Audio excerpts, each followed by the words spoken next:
नमस्कार दोस्तों, मैं कृष्ण शर्मा आपका एक बार फिर से स्वागत करता हूं हमारे YouTube channel PSC by DC sir पर।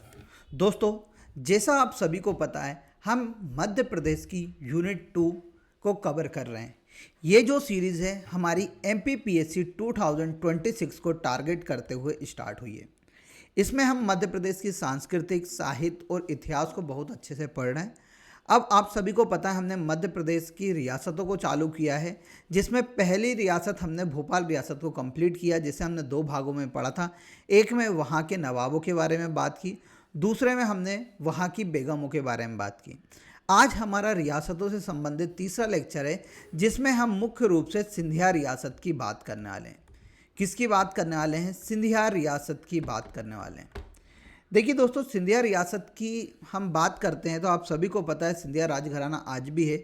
यहाँ के ज्योतिरादित्य सिंधिया, आप सभी ने उनका नाम सुना होगा। महाआर्यन सिंधिया, ज्योतिरादित्य सिंधिया और महाआर्यन सिंधिया, वहीं के 2 प्रमुख अभी रियासत के राजा हैं, आप सभी ने सुन रखा होगा।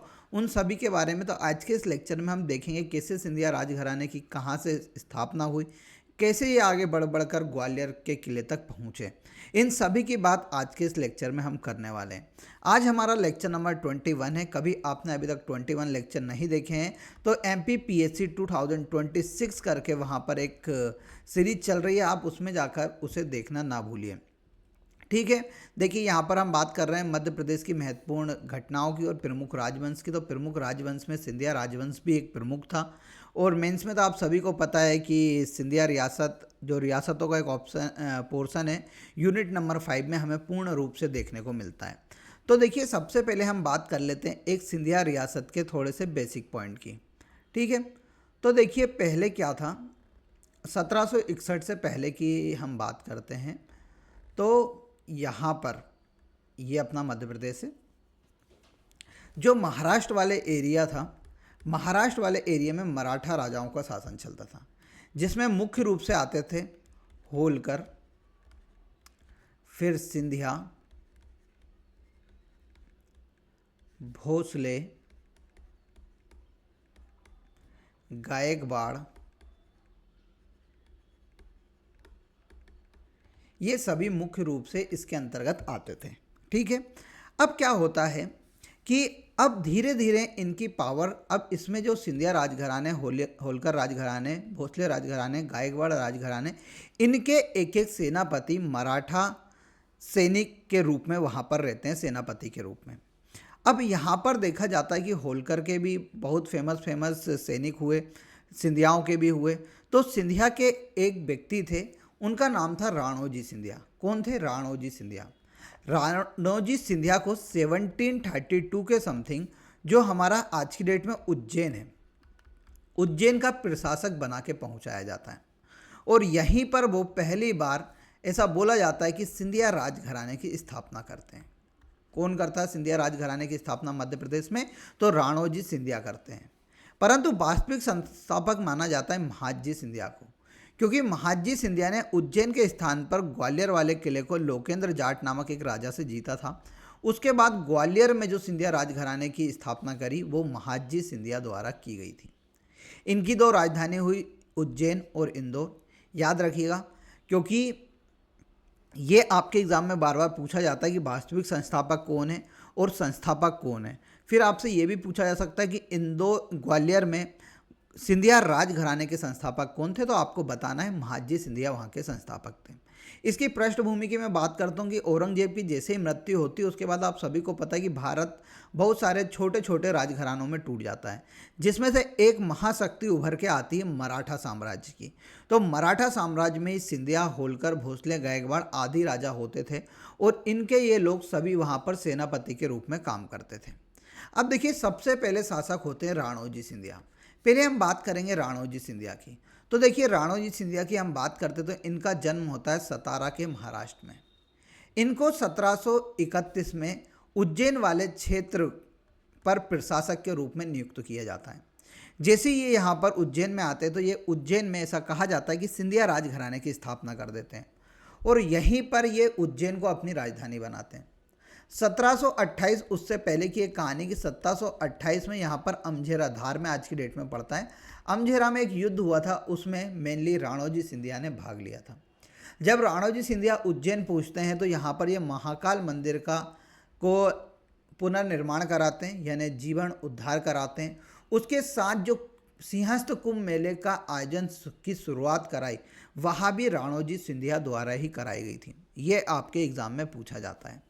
राणोजी सिंधिया की मृत्यु हो जाती है। उसके बाद उनके पुत्र जय अप्पा जी सिंधिया जी क्या बनते हैं, राजा बनते हैं। उसके बाद बनते हैं जनकोजी सिंधिया, जो 1755 से लेकर 1761 तक होते हैं। इनकी मृत्यु पानीपत के तृतीय युद्ध में हो जाती है, जब कितनी 1761 में होता है। अब देखिए, जो जनकोजी सिंधिया थे उनके बारे में कहा जाता है कि इनकी पत्नी थी काशीबाई राजे। क्या थी? काशीबाई राजे। काशीबाई राजे भी पानीपत के तृतीय युद्ध में लड़ी थी और वह मात्र 16 वर्ष की आयु में अफगानों के विरुद्ध लड़ते हुए क्या हो गई थी? शहीद हो गई थी।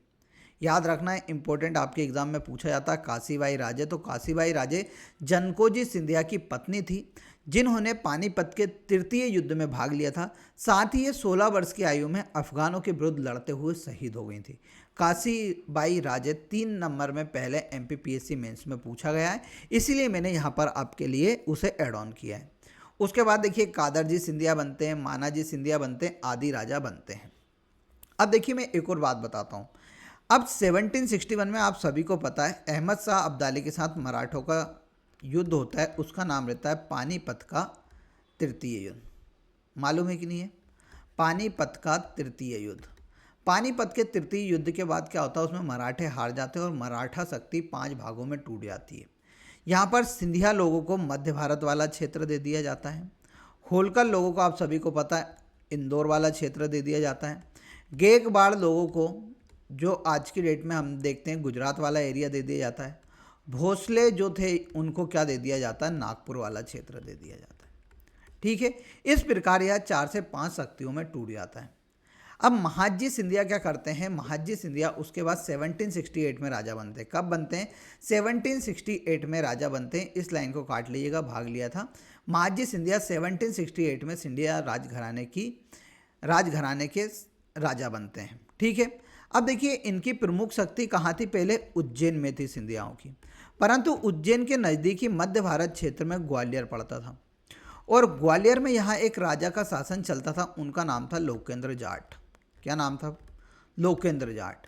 तो यहाँ पर ये लोकेंद्र जाट पे आक्रमण करते हैं महाजी सिंधिया और लोकेंद्र जाट को हराकर जो ग्वालियर का किला है, उस ग्वालियर के किले को उससे छीन लेते हैं। अब ग्वालियर का किला जैसे ही छीनते हैं तो वहाँ पर ग्वालियर में सिंधिया राजघराने की स्थापना करते हैं। किसकी स्थापना करते हैं? सिंधिया राजघराने की स्थापना करते हैं। तो आपको इसीलिए बोला जाता है कि जो ग्वालियर सिंधिया राजघराना आज की डेट में कहाँ पर है? ग्वालियर में। तो इसीलिए महाजी सिंधिया को वास्तविक संस्थापक माना जाता है सिंधिया राजघराने का। ठीक है, अब फिर ये क्या करते हैं? अपनी राजधानी उज्जैन से लेके ग्वालियर लेके नहीं जाते हैं। ये मेनली क्या करते हैं? पहले उज्जैन में ही रखते हैं और ग्वालियर के किले से भी अपना शासन चलाते रहते हैं। अब 1788 में यह क्या करते हैं? यहाँ पर गुलाम कादिर का विद्रोह हो जाता है। क्या हो जाता है? गुलाम कादिर का विद्रोह हो जाता है।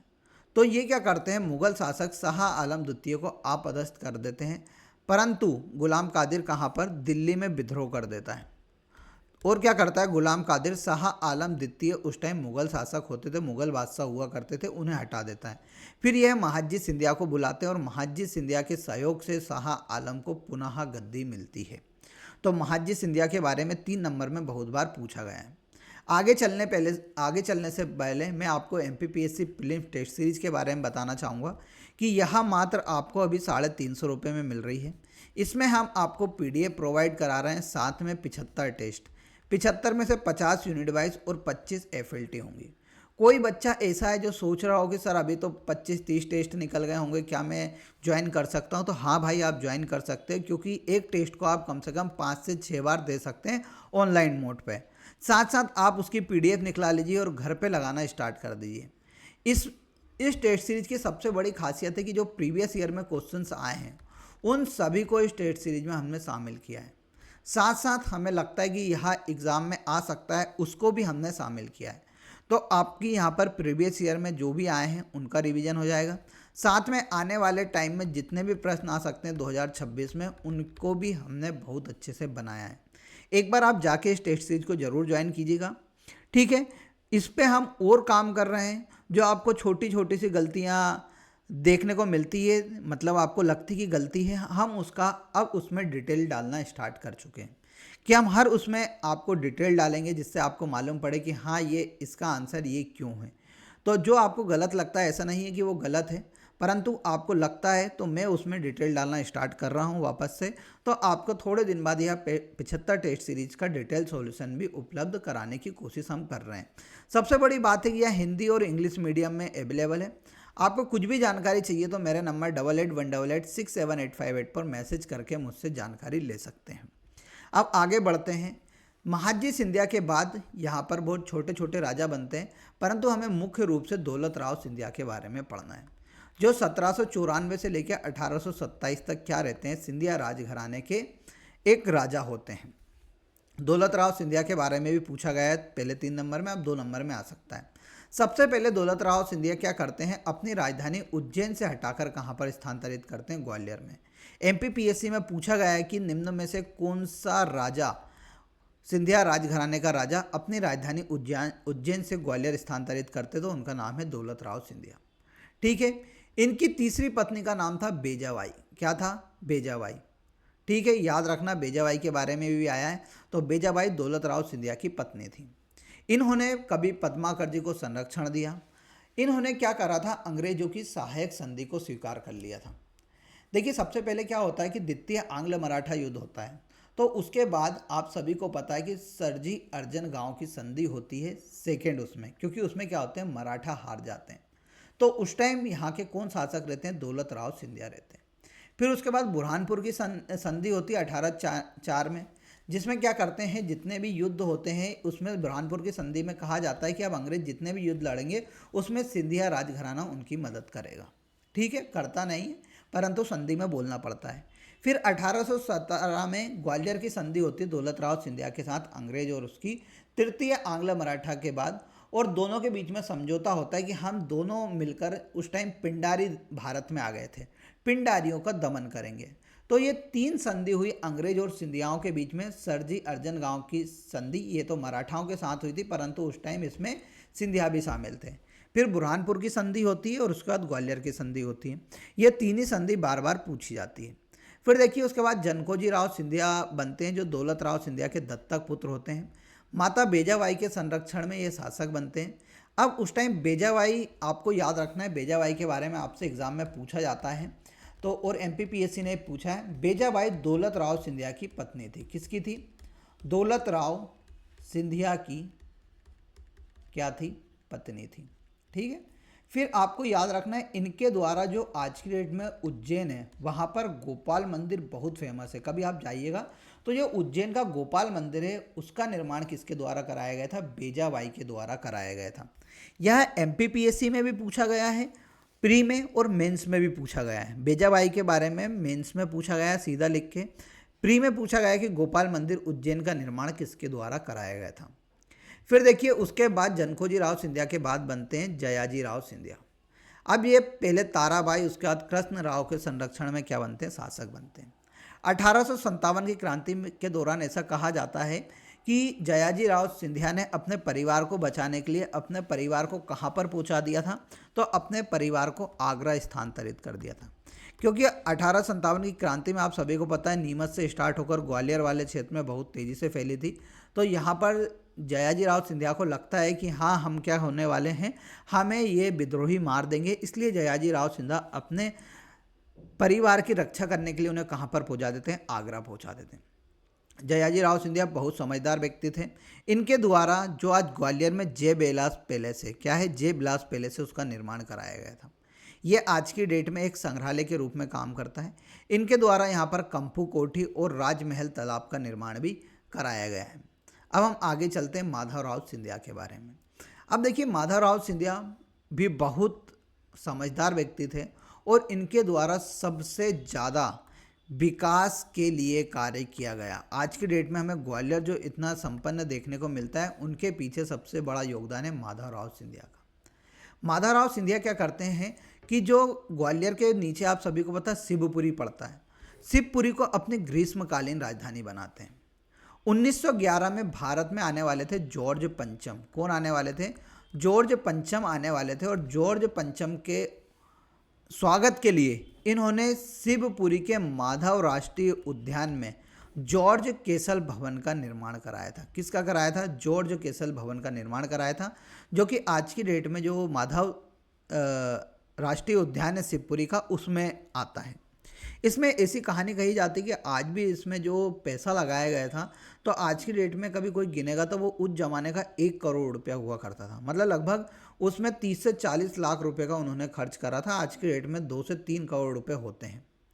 फिर इनके द्वारा ग्वालियर में माधवराव पैलेस का निर्माण कराया गया।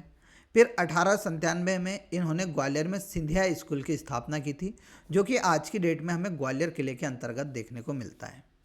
फिर देखिए इन्होंने क्या किया, विक्टोरिया कॉलेज की स्थापना की थी, जिसे वर्तमान में रानी लक्ष्मीबाई फिजिकल कॉलेज कहा जाता है। क्या बोला जाता है?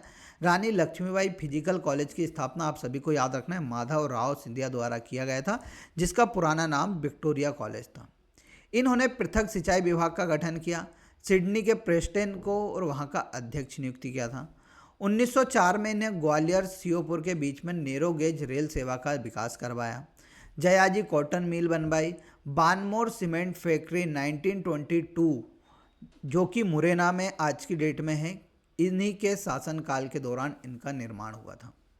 फिर तिगवा बांध, जो कि वर्तमान में मुरैना में पड़ता है, इसका निर्माण भी माधवराव सिंधिया द्वारा कराया गया। फिर इन्होंने रेलवे वर्कर्स के लिए ग्वालियर इंजीनियर वर्क्स की क्या की थी? स्थापना की थी। 1925 में माधवराव सिंधिया की पेरिस में क्या हो जाती? मृत्यु हो जाती है। ठीक है, आगे बढ़ने से पहले मैं MPPSC mains answer writing programme 2.0 के बारे में बता देता हूँ। मात्र 199 में आपको मिल रहा है। सर के द्वारा बहुत एनालिसिस के साथ उसको पढ़ाया जा रहा है, तो कोशिश कीजिए कि आप इससे जुड़ जाएँ। ठीक है, फिर देखिए माधवराव सिंधिया के बाद जीवाजी राव सिंधिया बनते हैं, जो अंतिम शासक होते हैं। 16 जून 1948 को जीवाजी राव सिंधिया को कहाँ का? आप सभी को पता है, भाग बी का प्रमुख बनाया जाता है, पार्ट बी का, और सिंधिया को मेनली भारत में विलय कर लिया जाता है। जीवाजी राव सिंधिया द्वारा 1946 में गजराजे मेडिकल कॉलेज बनवाया जाता है। साथ ही में ये यहाँ पर शारीरिक प्रशिक्षण संस्थान की भी स्थापना कराते हैं। फिर देखिए कुछ मैं अन्य शासकों के बारे में इनके यहाँ के बता देता हूँ। एक थी विजया राजे सिंधिया, जिसे राजमाता के नाम से प्रसिद्ध थी। याद रखिएगा, राजमाता के नाम से MPPSC ने पूछा है। राजमाता सिंधिया के ऊपर एक किताब लिखी है मृदुला सिन्हा ने, एक रानी ACB। क्या? एक रानी ACB इंपॉर्टेंट है, याद रखना। इनके जन्म दिवस पर भारत सरकार द्वारा 2020 में 100 का सिक्का जारी किया गया था। फिर देखिए आपने एक और का नाम सुन रखा होगा, माधवराव सिंधिया, जो भारत के मंत्री रहे हैं। ठीक है, आज की डेट में ज्योतिरादित्य सिंधिया हैं, भारत के ये भी मंत्री पद पर हैं। आपको कमेंट बॉक्स में बताना है कि ज्योतिरादित्य सिंधिया वर्तमान में कौन से मंत्री हैं। फिर उसके बाद एक युवराज है महाआर्यन सिंधिया। ठीक है, इनकी अब ज्योतिरादित्य सिंधिया के बाद शासक राजा कौन बनेंगे? महाआर्यन सिंधिया बनेंगे। ठीक है, तो आज के इस लेक्चर में हमने पूरे सिंधिया राजघराने की बात कर ली। मैं आपको मेंस के कुछ क्वेश्चंस बता देता हूं। जैसे आपको लिखना है दौलत राव सिंधिया, फिर आपको लिखना है राणोजी सिंधिया, फिर आपको लिखना है महाजी सिंधिया, फिर आपको लिखना है बेजाबाई, फिर आपको लिखना है जीवाजी राव सिंधिया, फिर जयाजी राव सिंधिया, फिर माधवराव सिंधिया, जे बेलास पैलेस,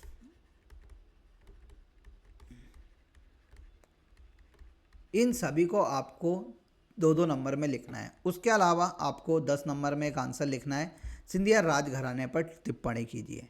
तो आज का लेक्चर आपको कैसा लगा इसे कमेंट बॉक्स में ज़रूर बताइएगा। इन सभी आंसर को लिखने की प्रैक्टिस कीजिएगा।